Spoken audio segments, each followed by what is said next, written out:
พี่พระเอกไทยลูกกับแฟนคลับนะคะพบปะแฟนเพลงนะคะ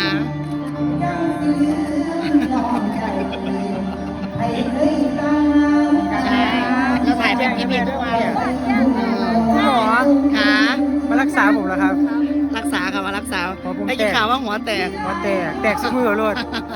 ดีแล้วแหละแตกทุกวันดีแล้วแหละจะได้หอมแก้มทุกวัน ไม่ถึงหัวใช่ไหม อ๋อ ไม่ถึงหัว หมายถึงหนูเฮ้ยกอดกอดขา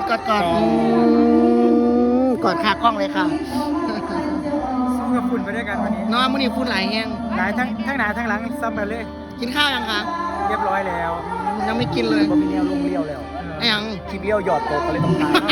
โมเมนต์ขอถ่ายพี่พระเอกซูมือ บอสเตือ ถ่ายซูมือถามเราเบิ่งโหลด เราทายซูมือ เออ หยอกกันซูมือหลอกก่อนห้องซูมือ อันนั้น